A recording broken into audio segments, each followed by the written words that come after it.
Hello everyone, welcome back to my channel. So ಇವತ್ತು Saturday evening ವ್ಲಾಗನ್ನು ನಿಮ್ಮ ಜೊತೆ ಶೇರ್ ಮಾಡ್ತಾ ಇದ್ದೀನಿ. ಮೊದಲಿಗೆ ಇವಾಗ ಡಿನ್ನರ್ಗೆ ಚಪಾತಿ ಮತ್ತು ಎಣ್ಗಾಯಿ ಮಾಡೋಣ ಅಂತ ಇದ್ದೀನಿ. ಬದನೆಕಾಯಿ ಎಣ್ಗಾಯಿ ಮಾಡಿದೆ, ತುಂಬ ದಿನ ಆಯಿತು. ಹಾಗೆ ಚಪಾತಿ ತುಂಬಾ ಸಾಫ್ಟಾಗಿ ಬರೋದಕ್ಕೆ ಇಲ್ಲಿ ಟ್ರಿಕ್ಸನ್ನು ನಿಮ್ಮ ಜೊತೆ ಶೇರ್ ಮಾಡ್ತಾ ಇದ್ದೀನಿ. ತುಂಬ ಒಳ್ಳೆ ಟಿಪ್ಸು, ಹಾಗೆ ಈಸಿಯಾಗಿ ಹೇಗೆ ಮಾಡ್ಕೊಳ್ಳೋದಂತ ಶೇರ್ ಮಾಡ್ತಾ ಇದ್ದೀನಿ. ಎಂಡ್ವರೆಗೂ ಸ್ಕಿಪ್ ಮಾಡಿದೆ ನೋಡಿ. ಇವಾಗ ನಾನು ಗೋಧಿ ಹಿಟ್ಟು ಎಷ್ಟು ಬೇಕೋ ಅಷ್ಟು ಸಾಣಿಸ್ಕೊಂಡು ಮತ್ತು ಒಂದು ಸ್ವಲ್ಪ ಹುಡಿ ಉಪ್ಪನ್ನು ಸೇರಿಸ್ಕೊಂಡು ಅದಾದಮೇಲೆ ಸ್ವಲ್ಪನೇ ನೀರು ಸೇರಿಸ್ಕೊಂಡು ಕಲಿಸ್ಕೊಳ್ತಾ ಇದ್ದೀನಿ. ತುಂಬ ಗಟ್ಟಿಯಾಗಿರಬಾರ್ದು, ಯಾವತ್ತೂ ಹಿಟ್ಟು ಸಾಫ್ಟಾಗಿ ಇರಬೇಕು. ಆದಷ್ಟು ಮುಟ್ಟಿದಾಗ ಪ್ರೆಸ್ ಆಗಬೇಕು, ಆ ಥರ ನಾವು ಕಲಿಸ್ಕೊಳ್ಬೇಕಾಗುತ್ತೆ. ಬೇರೆ ಏನು ಎಣ್ಣೆ ತುಪ್ಪ ಏನು ಹಾಕ್ಕೊಳ್ಳಲ್ಲ ನಾನು. ಆದಷ್ಟು ಹಿಟ್ಟನ್ನು ಸಾಫ್ಟಾಗಿ ತುಂಬ ಹೊತ್ತು ಕಲಸಿ ಇಡೋದ್ರಿಂದ ಹಿಟ್ಟು ಸಾಫ್ಟಾಗಿ ಬರುತ್ತೆ. ಸೊ ನಾವು ಪಲ್ಯ ಮಾಡಿಕೊಂಡು ಮತ್ತೆ ಅದನ್ನು ಮಾಡಬೇಕಾದ್ರೆ ಇನ್ನೂ ಸಾಫ್ಟಾಗಿ ಆಗಿರುತ್ತೆ.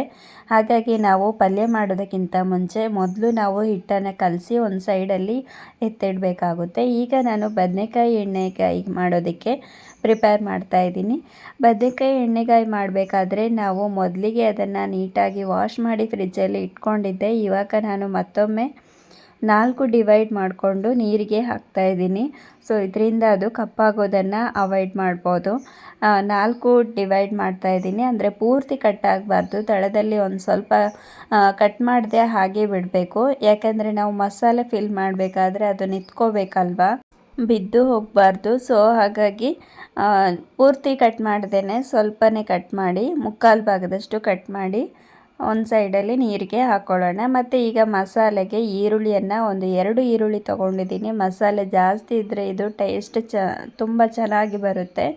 2 ಈರುಳ್ಳಿ ಹಾಗೆ 3ರಿಂದ 4 ಸಣ್ಣ ಬೆಳ್ಳುಳ್ಳಿ ಗಡ್ಡೆಗಳನ್ನು ತೊಗೊಂಡಿದ್ದೀನಿ.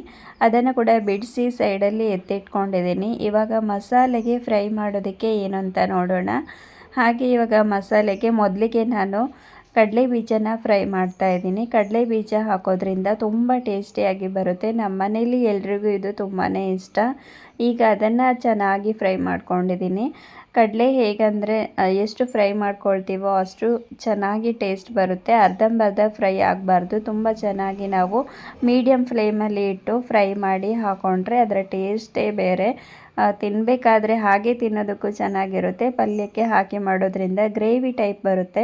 ಹಾಗೆ ಇದಕ್ಕೆ 1-2 ಟೇಬಲ್ ಸ್ಪೂನಷ್ಟು ಗುರೆಳ್ಳು ಅಂತ ಸಿಗುತ್ತೆ, ಅದನ್ನು ಕೂಡ ಫ್ರೈ ಮಾಡಿ ಹಾಕಿದ್ದೀನಿ. ಅದಾದಮೇಲೆ 3ರಿಂದ 4 ಬೆಳ್ಳುಳ್ಳಿ, ಅದರ ಜೊತೆಗೆ ಸಾಂಬಾರ್ ಪೌಡರ್ ಅಂದರೆ ಅಜ್ಕಾರದ ಪುಡಿ, ಧನಿಯಾ ಪುಡಿ ಮತ್ತು ಗರಂ ಮಸಾಲೆ ಇದೆಲ್ಲ ಮಿಕ್ಸ್ ಆಗಿರೋದು ಸಾಂಬಾರ್ ಪುಡಿಯನ್ನು ಹಾಕಿ ಡ್ರೈ ಆಗಿ ಗ್ರೈಂಡ್ ಮಾಡಿ ಒಂದು ಸೈಡಲ್ಲಿ ಇಟ್ಟಿದ್ದೀನಿ. ಮತ್ತು ಇವಾಗ ಒಗ್ಗರಣೆಗೆ ಸಾಸಿವೆ, ಜೀರಿಗೆ, ಅದಾದಮೇಲೆ ಈರುಳ್ಳಿಯನ್ನು ಫ್ರೈ ಮಾಡಿರೋದನ್ನು ಹಾಕ್ಕೊಳ್ತಾ ಇದ್ದೀನಿ.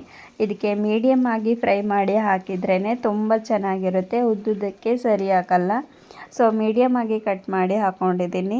ಇದನ್ನು ಫ್ರೈ ಮಾಡೋದಕ್ಕೆ ಬಿಟ್ಟು ಒಂದು ಸ್ವಲ್ಪ ಕರಿಬೇವನ್ನು ಹಾಕಿ ಫ್ರೈ ಮಾಡೋದಕ್ಕೆ ಬಿಟ್ಟು ಈಗ ಮಸಾಲೆ ಏನು ರೆಡಿ ಮಾಡಿದ್ದೀನಿ ಅದನ್ನು ಬದನೆಕಾಯಿ ಜೊತೆ ಮಿಕ್ಸ್ ಮಾಡ್ತೀನಿ, ಅಂದರೆ ಫಿಲ್ ಮಾಡ್ತೀನಿ ಬದನೆಕಾಯಿಗೆ. ಈಗ ನೋಡ್ತಾ ಇರ್ಬೋದು ಮಸಾಲೆ ಎಲ್ಲ ರೆಡಿಯಾಗಿದೆ.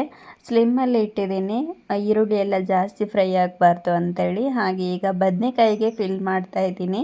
ಒಂದು ಮುಕ್ಕಾಲು ಭಾಗದಷ್ಟು ಫುಲ್, ನಾವು ಎಷ್ಟು ಫಿಲ್ ಆಗುತ್ತೋ ಅಷ್ಟು ಫಿಲ್ ಮಾಡಬೇಕಾಗುತ್ತೆ. ಈ ಥರ ಫಿಲ್ ಮಾಡಿ ಮಾಡೋದ್ರಿಂದ ಬದನೆಕಾಯಿ ತಿನ್ನೋದಕ್ಕೆ ತುಂಬ ಟೇಸ್ಟಿಯಾಗಿರುತ್ತೆ. ಹಾಗೆ ರುಬ್ಬಬೇಕಾದ್ರೆ ಒಂದು ಸ್ವಲ್ಪ ಉಪ್ಪು ಸೇರಿಸ್ಕೊಂಡ್ರೆ ಆಗುತ್ತೆ. ನಮ್ಮದು ಖಾರದಲ್ಲಿ ಒಂದು ಸ್ವಲ್ಪ ಉಪ್ಪು ಆ್ಯಡ್ ಆಗಿರೋದ್ರಿಂದ ಇದಕ್ಕೆ ಉಪ್ಪು ಸೇರಿಸಿಲ್ಲ. ಉಪ್ಪು ಸೇರಿಸಿದರೆ ಇನ್ನೂ ಟೇಸ್ಟಿಯಾಗಿರುತ್ತೆ. ಮತ್ತು ನೋಡ್ತಾ ಇರ್ಬೋದು ಎಲ್ಲ 4 ಭಾಗ ಮಾಡಿದ್ದೆ ಅಲ್ವಾ, ಎಲ್ಲದಕ್ಕೂ ನಾನು ಫಿಲ್ ಮಾಡಿ ಆಯಿತು. ಈಗ ಇದಕ್ಕೆ ಕರಿಬೇವನ್ನು ಹಾಕಿ ಒಂದು ಸ್ವಲ್ಪ ಕೈ ಆಡಿಸಿ ಅದಾದಮೇಲೆ ಈ ಬದನೆಕಾಯನ್ನು ಹಾಕ್ಕೊಂಡು ಒಟ್ಟಿಗೆ ಫ್ರೈ ಮಾಡುವಾಗ ಎಲ್ಲನೂ ಬೇಗ ಫ್ರೈ ಆಗುತ್ತೆ. ಬದನೆಕಾಯಿ ಎಣ್ಗಾಯಿ ಆಗಿರೋದ್ರಿಂದ ಫ್ರೈ ಆಗೋದಕ್ಕೆ ಒಂದು ಸ್ವಲ್ಪ ಟೈಮ್ ಹಿಡಿಯುತ್ತೆ. ಸೊ ಹಾಗಾಗಿ 2ರಿಂದ 3 ನಿಮಿಷ ನಾವು ಚೆನ್ನಾಗಿ ಆ ಕಡೆ ಈ ಕಡೆ ತಿರುಗಿಸ್ಕೊಂಡು ಫ್ರೈ ಮಾಡಬೇಕಾಗುತ್ತೆ. ತುಂಬ ಚೆನ್ನಾಗಿ ಫ್ರೈ ಆಗುತ್ತೆ. ಈಗ ಮೀಡಿಯಮ್ ಆಗಿ ಒಂದು ಅರ್ಧ ಭಾಗ ಫ್ರೈ ಆಗಿದೆ. ಫ್ರೈ ಆಗಿದೆಯಾ ಇಲ್ವಾ ಅಂಥೇಳಿ ನೀವು ಟೇಸ್ಟ್ ಕೂಡ ಮಾಡ್ಬೋದು. ಒಂದು ಪಾತ್ರೆಗೆ ಹಾಕ್ಕೊಂಡು ಒಂದು ಪ್ಲೇಟಲ್ಲಿ ಹಾಕ್ಕೊಂಡು ಅದನ್ನು ಕಟ್ ಮಾಡಿದರೆ ಗೊತ್ತಾಗುತ್ತೆ. ಮತ್ತು ಈಗ ಒಂದು ಸ್ವಲ್ಪ ಅರಿಶಿನ ಹುಡಿ ಮತ್ತು ಉಳಿದಿರೋ ಅಂಥ ಮಸಾಲೆ ಏನಿದೆ ಅದನ್ನು ಕೂಡ ಹಾಕ್ಕೊಳ್ಳೋಣ. ಈಗ ನೋಡ್ತಾ ಇರ್ಬೋದು ಆಲ್ಮೋಸ್ಟ್ ಇವಾಗ ಫ್ರೈ ಆಗಿದೆ. ಮತ್ತು ಈಗ ನೆನೆಸಿಟ್ಕೊಂಡಿರುವಂತಹ ಹುಣಸೆ ಹುಳಿಯನ್ನು ಹಾಕ್ತಾ ಇದ್ದೀನಿ. ಈ ಹುಣಸೆ ಹುಳಿ ಹಾಕೋದ್ರಿಂದ ಇನ್ನೂ ಟೇಸ್ಟ್ ತುಂಬ ಚೆನ್ನಾಗಿರುತ್ತೆ. ಬೇಡ ಅಂತ ಇದ್ದರೆ ನೀವು ಟೊಮೆಟೊ ಪ್ಯೂರಿ ಮಾಡಿ ಹಾಕ್ಕೊಳ್ಬೋದು, ಅದು ಕೂಡ ಚೆನ್ನಾಗಿರುತ್ತೆ. ಸೊ ಈಗ ಎಷ್ಟು ಬೇಕೋ ಅಷ್ಟು ನೀರು ಹಾಕ್ತಾ ಇದ್ದೀನಿ. ಈಗ ಕಡಲೆ ಬೀಜ ಫ್ರೈ ಮಾಡಿ ಗ್ರೈಂಡ್ ಮಾಡಿ ಒಟ್ಟಿಗೆ ಮಸಾಲೆ ಹಾಕಿರೋದ್ರಿಂದ ಇದು ಥಿಕ್ನೆಸ್ ಬರುತ್ತೆ, ತುಂಬ ತಿಕ್ಕಾಗಿ ಬರುತ್ತೆ. ಗ್ರೇವಿ ಚಪಾತಿಗೆ ಚೆನ್ನಾಗಿರುತ್ತೆ.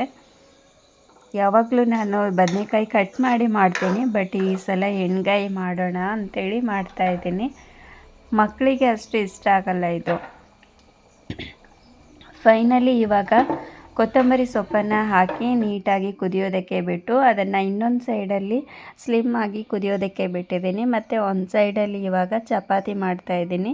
ಚಪಾತಿ ಇವತ್ತು 2 ಲೇಯರ್ ಚಪಾತಿಯನ್ನು ತೋರಿಸ್ತಾ ಇದ್ದೀನಿ. ಸಾಫ್ಟಾಗಿ ಬರೋದಷ್ಟೇ ಅಲ್ಲ, 2 ಲೇಯರ್ ಚಪಾತಿ ಮಾಡಿದರೆ ಮನೆಯವರೆಲ್ಲ ತುಂಬ ಖುಷಿಪಟ್ಟು ತಿಂತಾರೆ. ಆಲ್ಮೋಸ್ಟ್ ನಮ್ಮ ಮನೆಯಲ್ಲಿ ಯಾವಾಗಲೂ ಇದೇ ಥರ ಮಾಡೋದು. 2 ಲೇಯರ್ ಚಪಾತಿಗೆ ಎಷ್ಟು ಹಿಟ್ಟು ಬೇಕೋ ಅಷ್ಟು ತೊಗೊಂಡು ನಾನಿವಾಗ ಲಟ್ಟಿಸ್ತಾ ಇದ್ದೀನಿ. ನೋಡ್ತಾ ಇರ್ಬೋದು, ಈ ಥರ ಮಾಡಿ ಲಟ್ಟಿಸೋದ್ರಿಂದ ಚಪಾತಿ ಸ್ಮೂತಾಗಿ ಬರುತ್ತೆ. 1 ಲೇಯರ್ ಚಪಾತಿಗಿಂತ ಈ 2 ಲೇಯರ್ ಚಪಾತಿ ತುಂಬ ಸ್ಮೂತಾಗಿರುತ್ತೆ. ನೀವು ಬಿಡಿಸಿ ಕೂಡ ತಿನ್ಬೋದು. ಕಟ್ ಮಾಡಿ ಹಾಕಿದಾಗ ಚಪಾತಿಯನ್ನು ಅದು ಲೇಯರ್ ಬಿಟ್ಕೊಳ್ಳುತ್ತೆ. ಆವಾಗ ತಿನ್ನೋದಕ್ಕೆ ತುಂಬ ಖುಷಿಯಾಗುತ್ತೆ. ನಾನು ಹಿಟ್ಟು ಮಧ್ಯದಲ್ಲಿ ಒಂದು ಸ್ವಲ್ಪ ಎಣ್ಣೆನ ಸ್ಪ್ರೆಡ್ ಮಾಡ್ಕೊಂಡಿದ್ದೀನಿ. ಅದಾದಮೇಲೆ ಮೇಲ್ಗಡೆ ಹಿಟ್ಟನ್ನು ಸ್ಪ್ರೆಡ್ ಮಾಡಿಕೊಂಡು ಅದಾದಮೇಲೆ ಲಟ್ಟಿಸ್ತಾ ಇದ್ದೀನಿ. ಹಿಟ್ಟು ಒಳಗಡೆ ಆಯಿಲನ್ನು ಸ್ಪ್ರೆಡ್ ಮಾಡಿ ಮೇಲ್ಗಡೆ ಹಿಟ್ಟನ್ನು ಹಾಕಿ ಲಟ್ಟಿಸೋದ್ರಿಂದ ಚಪಾತಿ ತುಂಬ ಸ್ಮೂತಾಗಿ ಬರುತ್ತೆ. ಮೇಲ್ಗಡೆ ನಾವು ಆಯಿಲನ್ನು ಸ್ಪ್ರೆಡ್ ಮಾಡಬೇಕಂತ ಏನಿಲ್ಲ. ನಾನಿಲ್ಲಿ ತವಕ್ಕೆ ಎಣ್ಣೆಯನ್ನು ಸ್ಪ್ರೆಡ್ ಮಾಡಿಕೊಂಡು ಅದಕ್ಕೇ 2 ಸೈಡ್ ಹಾಕ್ಕೊಂಡು ಬೇಯಿಸ್ಕೊಳ್ತೇನೆ. ತವಕ್ಕೆ ಎಣ್ಣೆ ಹಾಕೋದ್ರಿಂದ ನೀವು ಚಪಾತಿ ಮೇಲ್ಗಡೆ ಆಯಿಲ್ ಏನೋ ಹಾಕಬೇಕು ಅಂತ ಏನೂ ಇಲ್ಲ. ಸೊ ಇದರಿಂದ ಚಪಾತಿ ತುಂಬ 2 ಡೇಸ್ ಇಟ್ಟರು ತುಂಬ ಸಾಫ್ಟಾಗಿರುತ್ತೆ ಚಪಾತಿ. ಈ ರೀತಿ ಮೆಥಡಲ್ಲಿ ಮಾಡಿ ನೋಡಿ, ತುಂಬ ಇಷ್ಟ ಆಗುತ್ತೆ. ಹಾಗೆ ಚಪಾತಿಯನ್ನು ಜಾಸ್ತಿ ಹೊತ್ತು ತವಾದ ಮೇಲೆ ಬಿಡದೆ ಕೂಡಲೇ ನಾವು ಆಗಲೇ ಒಂದು ಸ್ವಲ್ಪ ಹೊತ್ತು ಬಿಟ್ಟು ತಿರುಗಿಸಿ ಹಾಕಬೇಕು, ಇಲ್ಲಾಂದರೆ ತುಂಬ ಹಾರ್ಡಾಗಿ ಬರುತ್ತೆ. ನೋಡ್ತಾ ಇರ್ಬೋದು, ಹಾಗೆ ಚೆನ್ನಾಗಿ ತವ ಕಾದಿರಬೇಕು. ಆವಾಗ ನಾವು ಹಾಕಿ ಬೇಗ ಕಾಯಿಸೋದ್ರಿಂದ ಬೇಗನೆ ಚಪಾತಿ ಉಬ್ಕೊಂಡು ಬರುತ್ತೆ ಮತ್ತು ಬೇಗ ಕಾಯುತ್ತೆ ಚಪಾತಿ, ಬೇಗನೆ ಬೇಯ್ಕೊಳ್ಳುತ್ತೆ. ನಾವು ಬೇಗನೆ ತಿರುಗಿಸಿ ಹಾಕಿ ಆಮೇಲೆ ತೆಗಿಬೋದು. ಹಂಚು ಸರಿಯಾಗಿ ಕಾದಿಲ್ಲ ಅಂದರೆ ಚಪಾತಿ ಕಾಯೋದು ಲೇಟ್ ಆಗುತ್ತೆ ಮತ್ತು ಹಾರ್ಡಾಗಿ ಆಗುತ್ತೆ. ಸೊ ಈ ರೀತಿ ಚಪಾತಿ ನೀವು ಕೂಡ ಟ್ರೈ ಮಾಡಿ ನೋಡಿ. ಯಾವುದೇ ಎಣ್ಣೆ, ಮೊಸರು, ತುಪ್ಪ ಏನು ಯೂಸ್ ಮಾಡಿಲ್ಲ ಹಿಟ್ಟಿಗೆ. ನಾನು ಬರೀ ನೀರು ಮತ್ತು ಉಪ್ಪನ್ನು ಯೂಸ್ ಮಾಡಿದ್ದೀನಿ. ಆದಷ್ಟು ನಾವು ಪ್ರೆಸ್ ಮಾಡಿ ಕಲಸೋದ್ರಲ್ಲಿ ಮತ್ತು ನಾವು ಒಂದು ಸ್ವಲ್ಪ ಗ್ಯಾಪ್ ಅಂದರೆ ಒಂದು 1/4 ಗಂಟೆ ಬಿಟ್ಟರೂ ಸಾಕು. ನಾನು ಪಲ್ಯ ಮಾಡೋ ತನಕ ಮಾತ್ರ ಒಂದು ಸೈಡ್ ಇಟ್ಟಿದ್ದೆ. ಸೊ ಇವಾಗ ಮಾಡ್ತಾಯಿದ್ದೀನಿ. ತುಂಬ ಬೇಗನೆ ಮಾಡ್ಬೋದು. ಒಂದು ಸೈಡ್ ಬೇಯಿಸ್ತಾ ಇದ್ದಾಗೆ ಇನ್ನೊಂದು ಸೈಡ್ ನಾವು ಲಟ್ಟಿಸಿ ಬಿಡ್ಬೋದು, ಅಷ್ಟು ಸಾಫ್ಟಾಗಿ ಬರುತ್ತೆ.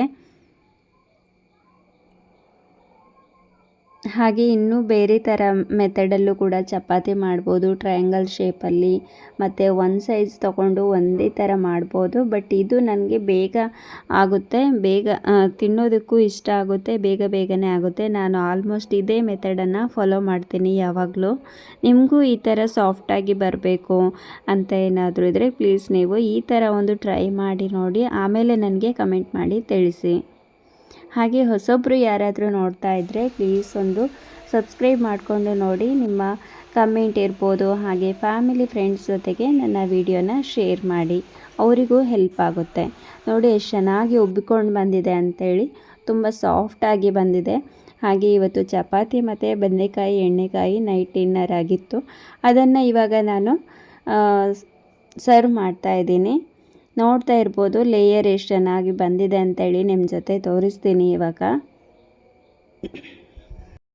ಚಪಾತಿ ಯಾವತ್ತು ಮಾಡಿ ಆದಮೇಲೆ ಈ ಥರ ಏರ್ಟೈಟ್ ಕಂಟೈನರಲ್ಲಿ ಸ್ಟೋರ್ ಮಾಡೋದ್ರಿಂದ ತುಂಬ ಅಂದರೆ ನೆಕ್ಸ್ಟ್ ಡೇವರೆಗೂ ತುಂಬಾ ಸಾಫ್ಟಾಗಿರುತ್ತೆ. ಉಳಿದ್ರೂ ಕೂಡ ನಾವು ಮತ್ತೆ ರೀಯೂಸ್ ಮಾಡ್ಬೋದು, ಮತ್ತು ನಾವು ತಿಂಡಿಗೆ ಯೂಸ್ ಮಾಡ್ಬೋದು. ಹಾಗೆ ಲೇಯರ್ ಎಷ್ಟು ಚೆನ್ನಾಗಿ ಸಾಫ್ಟಾಗಿ ಬಂದಿದೆ ಅಂತ ನೋಡ್ಬೋದು ನೀವಿಲ್ಲಿ. ಈಸಿಯಾಗಿ ಕಟ್ ಆಗ್ತಾಯಿದೆ. ಹಾಗೆ ಮತ್ತು ಬದನೆಕಾಯಿ ಎಣ್ಣೆಕಾಯಿ ಕೂಡ ಎಷ್ಟು ಚೆನ್ನಾಗಿ ಎಣ್ಣೆ ಬಿಟ್ಕೊಂಡಿದೆ ಅಂತ ನೋಡ್ಬೋದು. ಇದು ಕೂಡ ಗ್ರೇವಿ ಕೂಡ ತುಂಬ ಸಖತ್ತಾಗಿ ಬಂದಿತ್ತು. ಇವತ್ತಿನ ಒಂದು ರೆಸಿಪಿ ಬದನೆಕಾಯಿ ಎಣ್ಣೆಕಾಯಿ ಇರ್ಬೋದು, ಚಪಾತಿ ಇದೆಲ್ಲ ಇಷ್ಟ ಆಗಿದ್ರೆ ಪ್ಲೀಸ್ ಲೈಕ್ ಮಾಡಿ, ಶೇರ್ ಮಾಡಿ, ಸಬ್ಸ್ಕ್ರೈಬ್ ಮಾಡಿ.